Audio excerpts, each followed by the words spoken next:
നമ്മളിപ്പോൾ ഉള്ളത് ബീഹാറിലൊരു പെട്രോൾ ബങ്കിലാണ്. ഇന്നലെ ഇവിടെ ആയിരുന്നു താമസിച്ചിട്ടുണ്ടായിരുന്നത്. വണ്ടി ഇവിടെ സൈഡാക്കി നിർത്തി നല്ല അടിപൊളിയായിട്ട് വണ്ടീൻ്റെ മേലെ കടന്നുറങ്ങി. ഇന്ന് സമയം ഇപ്പോൾ 7 ആകുമ്പോഴേക്കും ഞങ്ങൾ ഇവിടെ ലീവ് ചെയ്യാണ്. ബാത്റൂമിലൊക്കെ പോയി ഫ്രഷായി ബ്രഷൊക്കെ ചെയ്തു. അപ്പോൾ എന്തായാലും ഞങ്ങൾ ഇവിടുന്ന് നേരെ ഇനി എങ്ങോട്ടാണ് പോകുന്നതെന്നൊന്നും ഒരു പ്ലാനും ഇല്ല. വണ്ടി കൊണ്ട് ഏതായാലും മുസാഫിറാബാദിൻ്റെ അങ്ങോട്ട് പോവുകയാണ്. അത് ബീഹാറിലുള്ളൊരു സ്ഥലമാണ്.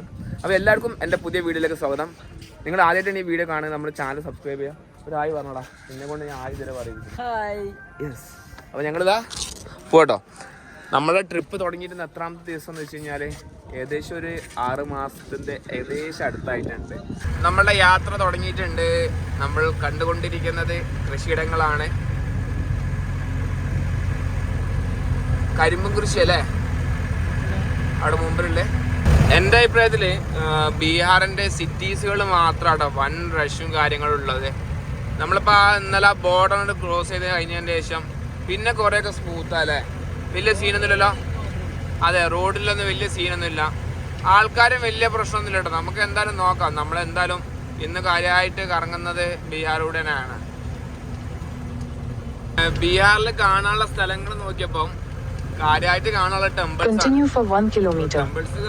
ടെമ്പിൾസ് കാണാനുള്ള ഒരു മൂഡില് ശരിക്കും അല്ല. കാരണം നമ്മൾ കുറേ ടെമ്പിൾസ് കണ്ടിട്ടുണ്ട്. പിന്നെ ഈ പറഞ്ഞ പോലെ അത് കാണാനായിട്ട് ഇനി അങ്ങോട്ട് പോവാന്ന് പറഞ്ഞു കഴിഞ്ഞാൽ എന്താ പറയാ, ഒരു മൂഡില്ല അല്ലേ. കണ്ടതെ നേപ്പാളിലായിട്ടല്ലേ, നമ്മള് തമിഴ്നാട് മുതൽ അങ്ങോട്ട് കണ്ടു തുടങ്ങിയതാണ് കുറെ അമ്പലങ്ങൾ. അപ്പം ഇവിടുത്തെ അമ്പലങ്ങളും കുറെ പ്രത്യേകതകളുള്ള കുറെ പഴക്കം വന്ന കുറെ അമ്പലങ്ങൾ ബീഹാറിലുണ്ട്. പക്ഷെ എന്നാൽ പോലും നമുക്കത് എന്താ പറയാ, അതിൻ്റെ അപ്പുറം നമ്മൾ വേറെ എന്തെങ്കിലും കാഴ്ചകൾ കാണാന്നുള്ളൊരു മൈൻഡ് സെറ്റാണ്. എന്തായാലും നമുക്ക് നോക്കാം. പോകുന്ന റോഡിൽ ഏതെങ്കിലുമൊക്കെ ഉണ്ടെങ്കിൽ നമുക്ക് കാണാൻ പറ്റും. നല്ല റോഡാട്ടോ, അടിപൊളി റോഡാണ് ഇപ്പോഴൊക്കെ. പിന്നെന്താ പറയാ, ഇവിടുത്തെ വീടുകളൊക്കെ സത്യം പറഞ്ഞു കഴിഞ്ഞാൽ പ്ലാസ്റ്റിക് ഒന്നും ചെയ്യാതെ, അതായത് തേക്കാതെ ഇഷ്ടിക വെച്ചാണ് അങ്ങനെ അഡ്ജസ്റ്റ് ചെയ്ത് ഉണ്ടാക്കിയ സെറ്റപ്പിലാണ് ഉള്ളത്. പിന്നെ കടകളാണെങ്കിലും ചില കടകളൊക്കെ സാധാ എന്താ പറയുക, നമ്മുടെ പൊതുവെ കാണാറുണ്ടല്ലോ ഈ മുള വെച്ചിട്ടും ഇതൊക്കെ വെച്ചിട്ടുള്ള ആ സെറ്റപ്പാണ്. ആൾക്കാർ തന്നെ അധികം ആൾക്കാരും സൈക്കിളും കൊണ്ടാണ് നടക്കുന്നത് അല്ലേ. മക്കളാണെങ്കിലും വലിയ ആൾക്കാരാണെങ്കിലും ഒക്കെ നമ്മൾ നേപ്പാളിൽ കണ്ടിട്ടുണ്ടായിരുന്നല്ലോ, അതിൻ്റെ ഒരു കാഴ്ച, ആ ഒരു കാഴ്ചയിലാണ് നമ്മൾ ഇവിടെയും കാണുന്നത്. റോഡിലൊക്കെ വണ്ടി കുറവാട്ടോ. നോക്കി നിങ്ങൾ, വണ്ടിയൊക്കെ വളരെ കുറവാണ്. നമ്മൾ ഉദ്ദേശിച്ച അത്ര വണ്ടികളൊന്നും ഈ റോഡിലില്ല. അതൊക്കെ വൻ വൈബാണ്.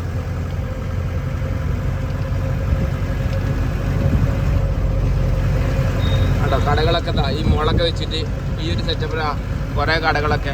അത് മാത്രമല്ല നല്ല രീതിയിലുള്ള കടകളുണ്ട് കേട്ടോ. നല്ല കോൺക്രീറ്റ് ഒക്കെ ചെയ്തിട്ടുള്ള ഷോപ്പുകളും അതും കാര്യങ്ങളൊക്കെ അതും കാണുന്നുണ്ട്. ഈവൻ വീടുകളാണെങ്കിലും ഇടയ്ക്ക് നല്ല നല്ല വീടുകളും കാണുന്നുണ്ട്. നോക്കിയപ്പോൾ നിങ്ങൾ കേട്ടോ, അത് കുഴപ്പമില്ലാത്ത നല്ല അടിപൊളി വീടല്ലേ. എന്താ ഒരു പ്രശ്നം കണ്ടെന്ന് വെച്ചാൽ, ഒന്ന് പോപ്പുലേഷനും പിന്നെ ആ പോപ്പുലേഷൻ അനുസരിച്ചുള്ള ജോലി സാധ്യതകൾ ഇവിടെ ഇല്ല. അതുകൊണ്ടാണ് ഈ വീടിൻ്റെ മുമ്പിൽ എന്താ മനസ്സിലായില്ല കേട്ടോ, ചെറിയൊരു റൗണ്ടിൽ ഇങ്ങനെ മണ്ണുമായിട്ട് ഉണ്ടാക്കി അതിന് മേലെ ഓലൊക്കെ വെച്ചിട്ടുണ്ടാക്കിയിട്ടുണ്ട്. മേ ബി എന്തെങ്കിലും കാര്യങ്ങൾ സൂക്ഷിക്കാനൊക്കെ, ഈ പശുക്കളുടെ കാര്യങ്ങളൊക്കെ, വൈക്കോലോ അങ്ങനത്തെ കാര്യങ്ങളൊക്കെ. ഒരു പ്രാവും കൂടൊക്കെ ഉണ്ടാക്കി അല്ലേ. ഇവിടുത്തെ വീടുകളിലൊക്കെ ഒരു വൈബ്.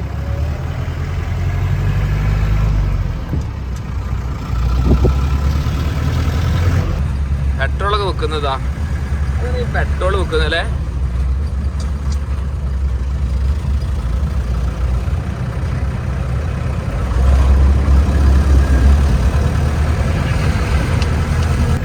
കുറേ ആൾക്കാർ സൈക്കിളായിട്ട് പോകുന്നത്. ശരിക്കും എന്തുകൊണ്ടും സൈക്കിളായിട്ട് പോകുന്നത് നല്ലതന്നല്ലേ, ശരീരത്തിനും നല്ലത്, നാടിനും നല്ലത്. അതെ, ഈ പറഞ്ഞ പോലെ പൊല്യൂഷൻ ഉണ്ടാവില്ല.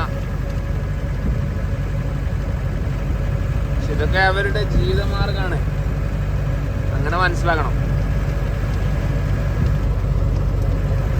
നമ്മളെ ചങ്കിന് വേണ്ടിയിട്ടൊരു സ്ഥലം തപ്പിക്കൊണ്ടിരിക്കുക കേട്ടോ.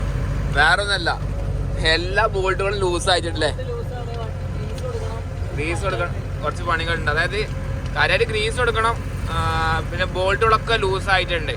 കാരണം നമ്മൾ നേപ്പാളിലായിട്ടും ഇതുവരെയുള്ള സ്ഥലങ്ങളിലൊക്കെ റോഡുകളിലേ നമ്മൾ എക്സ്പീരിയൻസ് ചെയ്തത്. അത് കാരണത്താൽ വൈബ്രേറ്റ് ചെയ്യുന്ന കാരണത്താൽ അതൊക്കെ ലൂസായിട്ടുണ്ട്. അങ്ങനെ തപ്പിക്കൊണ്ടിരിക്കുകയാണ്. അതൊക്കെ ഒന്ന് സെറ്റാക്കിയിട്ട് വേണം ഇങ്ങനെ പോവാൻ. നമ്മൾ ഹൈവേ നിന്നും ഡീവിയേഷൻ എടുത്ത് ഉള്ളോട്ടുള്ള റോഡിന് വന്നിട്ടോ. വന്നപ്പം ചെറുതായിട്ട് റോഡൊന്ന് മോശമായി. ഒരു പ്രത്യേക ഒരു വൈബ് കേട്ടോ. നമുക്ക് ബാക്കിയുള്ള സംസ്ഥാനത്ത് നിന്ന് എന്തോ ഒരു വ്യത്യാസം ഇവിടെ ബീഹാറിൽ ഫീൽ ചെയ്യുന്നുണ്ട് അല്ലേ. ഈ മൂളിയിട്ട് കാര്യമില്ല, ഇങ്ങനെ ആക്കിയിട്ട് കാര്യമില്ല. ഇവിടെ കേൾക്കൂല. ഗൾഫില് ഒന്ന് എന്ന് പറയും, അല്ലെങ്കിൽ ഇല്ല എന്ന് പറയും. എന്താണ് കൂട്ടൊരു ക്ഷീണം? ഭക്ഷണം കഴിക്കാൻ അവനക്ക് എന്തോ ത്രോട്ട് പെയിൻ ഉണ്ട്. 2 ദിവസമായി തുടങ്ങിയിട്ട് അവനക്ക്. നമുക്കൊരു മെഡിസിൻ വാങ്ങാം.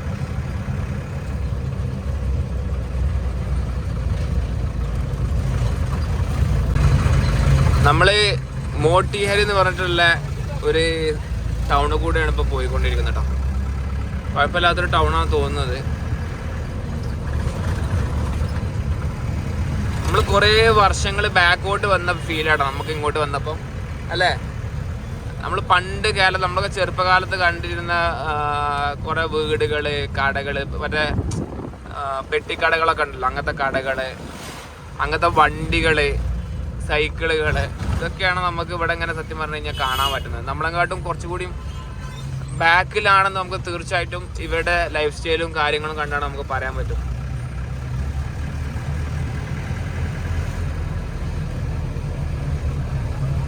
നമ്മളിപ്പോൾ ഉള്ളതൊരു ഡിസ്ട്രിക്റ്റാണ് തോന്നുന്നുണ്ടോ? എന്താ പറയുക, ചില സ്ഥലങ്ങൾ നല്ല വൃത്തിയുണ്ട് ഇവിടെ. ചില സ്ഥലങ്ങൾ കണ്ടു കഴിഞ്ഞാൽ വൻ സീനുമാണ്. വേസ്റ്റൊക്കെ ഇട്ട് ആകെ അബദ്ധമായി കിടക്കുകയാണ്. ഇവിടെയൊക്കെ പിന്നെയും കുഴപ്പമില്ല. നോക്കി അവിടെയൊക്കെ സൈഡിൽ ക്ലീൻ ആക്കുന്ന കുറെ ആൾക്കാര്. പല സിറ്റീസിനും റെയിൽവേ ട്രാക്കിന്റെ മേലെ കൂടെ ഫ്ലൈ ഓവറുകളൊക്കെ ഇപ്പൊ പണി തുടങ്ങുന്നുള്ളൂ കേട്ടോ. ഇതിപ്പം സിറ്റിയാണ്. ഇതിലിപ്പോൾ നോക്കി നിങ്ങൾ ഒരു റെയിൽവേ ട്രാക്ക് പോകുന്നുണ്ട്. അപ്പം അതിന്റെ ഫ്ലൈ ഓവറിന്റെ പണി നടക്കുന്നുള്ളൂ. അത് കാരണത്താൽ ഇപ്പം ഗേറ്റ് ക്ലോസ് ചെയ്തിരിക്കുകയാണ്. നമ്മളിവിടെ ഒരു വണ്ടിന്റെ വർക്ക്ഷോപ്പ് നോക്കിയിട്ട് കാണുന്ന മൊത്തം സൈക്കിളിന്റെ വർക്ക്ഷോപ്പാണ്. സൈക്കിളിനും ബൈക്കിൻ്റെ അല്ലേ. എത്ര സൈക്കിളിന്റെ ഷോപ്പ് നമ്മൾ കണ്ടു? ഒരു 10-15 കണ്ടോ അല്ലേ? അതെ, ബൈക്കിനും അതേപോലെ കണ്ടു. ഞങ്ങൾക്ക് എന്തായാലും ഇതുവരെ ഭാഗ്യമുണ്ട്. രാവിലെ നല്ല വെയിലായിരുന്നു. അത് കഴിഞ്ഞതിൻ്റെ ശേഷം ഇപ്പം ദാ ഒരു മൂടലുണ്ട്. വെയിലും കാര്യങ്ങളൊന്നുമില്ല. വണ്ടി ഇങ്ങനെ ഓടിക്കുന്ന സമയത്താണ് നല്ല തണുത്ത കാറ്റുണ്ട്. ഓക്കെ, ഇതും സൈക്കിളിൻ്റെ റിപ്പയറിങ് ഷോപ്പാണ്. അതന്നെ കാറ്റ് കാണാറുള്ളത്. കാരണം ഇവിടെ അത്രയും സൈക്കിളുകളുണ്ട്. അപ്പോൾ സ്വാഭാവികമായിട്ടും അതിൻ്റെ കടകൾ കൂടുതലായിരിക്കും. നോക്കി നിങ്ങൾ അല്ലേ, ഒരു സ്ഥലത്ത് എത്ര സൈക്കിളാണ് നിർത്തിയിട്ടുള്ളത്. ബീഹാർ ഇന്ത്യയിൽ വെച്ചിട്ട് 12ാമത്തെ വലിയ സംസ്ഥാനമാണ്. ഏകദേശം 38 ഡിസ്ട്രിക്റ്റോളം വരുന്ന ഒരു സംസ്ഥാനം കൂടിയാണ് കേട്ടോ. 38 ഡിസ്ട്രിക്റ്റോളം ഇവിടെ വരുന്നുണ്ട്. ഇവിടെ ക്യാപിറ്റൽ സിറ്റി എന്ന് പറഞ്ഞു കഴിഞ്ഞാൽ പട്നയാണ്. നമ്മൾ ഇപ്പോൾ പോകുന്ന റൂട്ട് തന്നെ, അതായത് മുസാഫർപൂർ എത്തി കഴിഞ്ഞാൽ അവിടുന്ന് ഒരു ഏകദേശം ഒരു 75 കിലോമീറ്ററാണ് അവരുടെ ക്യാപിറ്റൽ സിറ്റിയിലേക്ക് വരുന്നത്, പട്നയിലേക്ക്. പിന്നെ ഇവിടുത്തെ നോക്കുകയാണെങ്കിൽ, അതായത് ലാംഗ്വേജ് നോക്കുകയാണെങ്കിൽ അറിയാമല്ലോ, ഹിന്ദിയാണ് മെയിൻ. പിന്നെ കുറച്ച് ഉറുദു ഉണ്ട്. അതുപോലെ തന്നെ പറയുകയാണെങ്കിൽ GDP നോക്കുന്ന സമയത്ത് 14th റാങ്കാണ് വരുന്നത്. അതായത് ഇവിടുത്തെ GDP നോക്കുന്ന സമയത്ത് 14th റാങ്ക് വരുന്നുണ്ട്. ഞാൻ അത്രയൊന്നും വരുന്നില്ല എന്നാണ് വിചാരിച്ചിട്ടുണ്ടായിരുന്നത്. പിന്നെ അത് മാത്രമല്ല, ഇതിൻ്റെ കുറച്ച് ഭാഗമാണ്, ബീഹാറിൻ്റെ കുറച്ച് ഭാഗമാണ് 2000-ൽ ജാർഖണ്ഡായിട്ട് വേറെ സംസ്ഥാനമായിട്ട് സ്പ്ലിറ്റ് ആയത്. ഇവിടുത്തെ അധിക പോപ്പുലേഷൻസും വരുന്നത് ഗ്രാമങ്ങളിൽ തന്നെയാണ്. ആകപ്പാടെ 11% പോപ്പുലേഷൻ മാത്രമേ സിറ്റീസിൽ വരുന്നുള്ളൂ. പിന്നെ അത് മാത്രമല്ല, ഓവറോൾ നമ്മൾ നോക്കുകയാണെങ്കിൽ ഇന്ത്യയിൽ ഏറ്റവും 3rd പോപ്പുലേറ്റഡ് ആയിട്ടുള്ള സംസ്ഥാനമാണ് കേട്ടോ അത്. അതായത് 3ാമത്തെ പോപ്പുലേറ്റഡ് സംസ്ഥാനം. നോക്കിയേ GP കമൻറ്റോ. അത്യാവശ്യം പോപ്പുലേഷൻ ഡെൻസിറ്റി ഉള്ള ഒരു സംസ്ഥാനമാണ്. ചെറിയൊരു ഏരിയ തന്നെ നമുക്ക് കുറേ ആൾക്കാർ തിങ്ങി പാർക്കുന്നതായിട്ട് കാണാൻ പറ്റും. ശരിക്കും നിലവിലുള്ള ഗവൺമെൻറ് ഇവിടുത്തെ സംസ്ഥാനത്ത് ഒന്നുകൂടി അപ്പായി കൊണ്ട് വരുന്നുണ്ട് കേട്ടോ. അതായത് ഇവിടുത്തെ ഇൻഫ്രാസ്ട്രക്ചറിൻ്റെ മുകളിലെ കുറച്ചൊരു ഇൻവെസ്റ്റ്മെൻറ്റ് ചെയ്താണ്ട് റോഡും കാര്യങ്ങളൊക്കെ ഒന്നുകൂടി ബെറ്റർ ആക്കി വരുന്നുണ്ട്. അത് മാത്രമല്ല, ഹെൽത്തിൻ്റെ ഡിപ്പാർട്ട്മെൻ്റ് ആണെങ്കിലും ബെറ്റർ ആക്കി വരുന്നുണ്ട്. പിന്നെ കറപ്ഷൻസും കാര്യങ്ങളൊക്കെ കുറയുന്നുണ്ട്. അത്യാവശ്യം നല്ല കറപ്ഷൻസ് ഉള്ള സംസ്ഥാനമാണ് ബീഹാറൊക്കെ എന്ന് പറയുന്നത്. അതൊക്കെ സത്യം പറഞ്ഞു കഴിഞ്ഞാൽ കുറഞ്ഞു വരുന്നുണ്ട്. പിന്നെ ഈ പറഞ്ഞല്ലോ ഇത്രയും പോപ്പുലേറ്റഡ് ആയിട്ടുള്ള സംസ്ഥാനം ഇത്രയും ചെറിയ സ്ഥലത്ത് നിൽക്കുമ്പം അതിൻ്റേതായിട്ടുള്ള പ്രശ്നങ്ങളൊക്കെ ഉണ്ടാവും. അത് തീർച്ചയായിട്ടും നിങ്ങൾക്കാണെങ്കിലും വിചാരിച്ചാൽ മതി. തീർച്ചയായും നിങ്ങൾക്ക് തന്നെ ചിന്തിച്ചു കഴിഞ്ഞാൽ മനസ്സിലാക്കാൻ പറ്റും. ഇതിന് തൊട്ട് ബാക്കിലൊരു സ്ഥലത്ത് നിന്ന് സ്പാനർ വാങ്ങിയാണ്ട് ലീഫിൻ്റെ ഇതൊക്കെ ഒന്ന് ടൈറ്റാക്കി കേട്ടോ, അതൊന്ന് സെറ്റാക്കി. ഇനി നല്ലൊരു സ്ഥലം കിട്ടാണ് വണ്ടിക്ക് ഗ്രീസ് കൊടുക്കണം. നമ്മൾ ഗ്രീസ് എന്ന് ഗുജറാത്തിൽ നിന്ന് എന്തോ കൊടുത്തതാണ്, പിന്നെ അതിൻ്റെ ശേഷം കൊടുത്തിട്ടില്ല. ഈ ഏരിയയിൽ ഉണ്ടാകാൻ സാധ്യതയുണ്ടല്ലേ, ഫുള്ള് ലോറിൻ്റെ ഏരിയയാണ്. വണ്ടിയിൽ ഗ്രീസ് കൊടുത്തു, ഇപ്പം അങ്ങനെ പോയിക്കൊണ്ടിരിക്കട്ടോ. ഗ്രീസ് കൊടുക്കുന്നത് വീഡിയോ എടുക്കാൻ പറ്റും. വണ്ടീൻ്റെ ഡൈനാമോ ചെറുതായിട്ടൊന്ന് വീക്കായിട്ടുണ്ട് കേട്ടോ. അത് വീക്കായപ്പം വേറെ ഒന്നും ചിന്തിച്ചില്ല, നേരെ വണ്ടി ഇതിൽ കയറ്റി വെച്ചിട്ട് ഇനി ഇറങ്ങുമ്പോൾ വണ്ടി സ്റ്റാർട്ടിങ് കിട്ടുമല്ലോ. വേറെ ഒന്നുമല്ല, 2 ബാറ്ററി ഉപയോഗിക്കുന്നതുകൊണ്ട് നമ്മൾ അത്യാവശ്യം നല്ല രീതിയിൽ ഉപയോഗിക്കുന്നുണ്ടല്ലോ. അപ്പോൾ അതുകൊണ്ടാണ് വേറെ പവർ സപ്ലൈക്ക് വേണ്ടി നമ്മൾ വേറെ എങ്ങോട്ടും പോകുന്നില്ല. ഫുൾ ടൈം നമ്മുടെ എല്ലാ കാര്യങ്ങളും വണ്ടിയിൽ ഇതാക്കുന്നത്. അപ്പോൾ ഒരു ഡൈനാമോ വെച്ചിട്ടാണ് ഈ 2 ബാറ്ററി ചാർജ് ചെയ്യുന്നത്. അപ്പോൾ സ്വാഭാവികമാണ്, പ്രത്യേകിച്ച് ജീപ്പിൻ്റെ ഒക്കെ കേസിൽ ഇങ്ങനെ ബാറ്ററിൻ്റെ ഇതാണ്. അപ്പം ഒന്നുമില്ല, ഡൈനാമോ കഴിച്ചിട്ട് അതിന് ബെൻഡെക്സ് കാര്യങ്ങൾ തീരുമാനം വന്നിട്ടുണ്ടാകും, അതൊന്ന് സെറ്റാക്കിയാൽ മതി. അപ്പോൾ ഒരു ഇലക്ട്രീഷ്യനെ കാണണം എന്തായാലും. ഞങ്ങൾ ഇവിടെ ഒരു ആലു പൊറോട്ട കഴിക്കുന്നത്. എത്ര? 60 രൂപ അല്ലേ ഭയ്യ? ദോ ദേ ദോ आलू पराठा। चाय कितने? 15 रुपया। अच्छा, एक दो आलू पराठा दे दो, ठीक है। ഇതാണ് നമ്മൾ പറഞ്ഞിട്ടുണ്ടായിരുന്നു ആലു പൊറോട്ട. ആലു പൊറോട്ടൻ്റെ കൂടെ ഒരു സോസ് തന്നിട്ടുണ്ട്, ടൊമാറ്റോ സോസും ചില്ലി സോസും. അതിൻ്റെ കൂടെ ഒരു സവാള തന്നിട്ടുണ്ട്. പിന്നെ ഇതാ ഉരുളയും ഫ്രൈ ചെയ്തത് അല്ലേ, രസമുണ്ടോ? എങ്ങനെ കൊള്ളാം അല്ലേ? ഇപ്പം എന്തായാലും കഴിക്കട്ടെ, നല്ല വിശക്കുന്നുണ്ട്.